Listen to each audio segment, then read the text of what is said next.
Coucou. Ça commence bien. Coucou mes petits loulous et bienvenue sur Je kiffe ma life. Et oui, ça fait effectivement un bon moment que je vous ai plus fait de vidéo.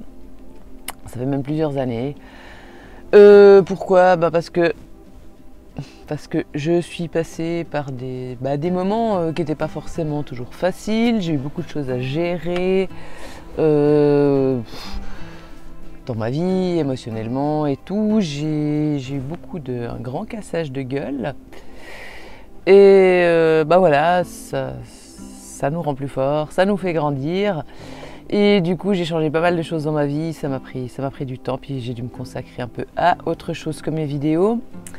En plus, c'est clair que je n'avais pas forcément toujours l'inspiration dans ces moments. Mais voilà, je sens que je suis prête à vous repartager de nouveau un petit peu ce que j'aime faire, vous raconter un petit peu tout ce que j'ai fait pendant ces années, où ce que je suis arrivée et ce que j'ai mis en place pour kiffer ma life. Parce que comme je vous avais dit dans mes vidéos à l'époque, le titre de Je kiffe ma life, c'était le but recherché, mais que je la kiffais pas encore forcément. Et là, honnêtement, ça vient vraiment de mieux en mieux, quoi. Donc voilà, je ne vais pas vous faire des promesses que je vais vous mettre une vidéo par semaine, une vidéo par mois. Je vais vraiment faire comme je la sens. Là, en voulant reprendre, voilà, j'ai le micro, je l'ai retrouvé cassé, donc il tient avec du scotch. Le trépied tient aussi avec du scotch, donc il est fort probable que le téléphone se casse la figure pendant que je suis en train de filmer.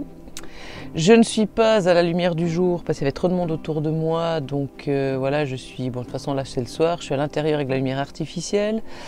Je n'ai plus certains articles que j'avais pour faire mes vidéos à l'époque, mes projecteurs et tout ça. Vu que j'ai quitté mon appartement pour une vie beaucoup plus, on va dire, simple, que j'habite maintenant en mobil-home, j'ai dû me séparer de pas mal de choses.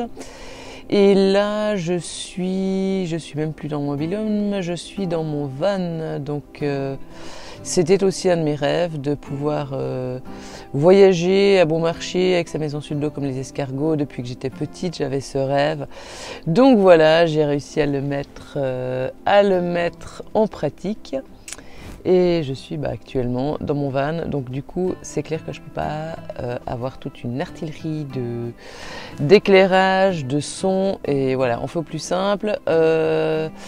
Un trépied, disons une perche à selfie montée sur un trépied, une lumière de van et un petit micro. Voilà.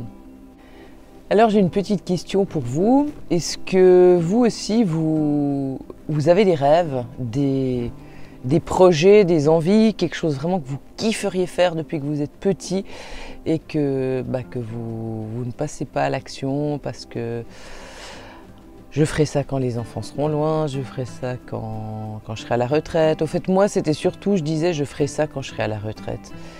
Et qu'est-ce qui s'est passé? Je pense que, au fait, quand on ne fait pas ce qu'on aime, quand on est à côté de la plaque, quand on ne s'écoute pas, quand on ne respecte pas son corps, au bout d'un moment, le corps parle pour nous. Typiquement, moi, je suis quelqu'un qui a été déclaré TDAH. J'ai un très fort besoin de bouger et je passais mon temps assis sur une chaise à travailler derrière des écrans. Et plus je le faisais, plus je m'empâtais, je grossissais, de moins en moins j'arrivais à bouger. Et au fait, je ne respectais pas du tout ce besoin que j'ai de bouger, quoi. Donc ce burn-out m'a permis de remettre en place, déjà de me remettre en mouvement, de me remettre à faire du sport. Et on remarque un truc, c'est ma vaisselle qui s'est cassée la figure. Heureusement, vous ne voyez pas le bordel qu'il y a autour de moi. Voilà, qu'est-ce qui se passe? C'est que le corps parle pour nous. Quand on ne s'écoute pas, quand on ne se respecte pas, j'ai essayé de refaire aussi certaines tentatives de réinsertion professionnelle. J'arrêtais pas de tomber malade. Je me suis fait la grippe avec un 42 fièvre, 2 semaines au lit, mais un truc qui m'était jamais arrivé. Je me suis fait une hépatite, je me suis fait comment on appelle ça, des calculs biliaires. Et voilà,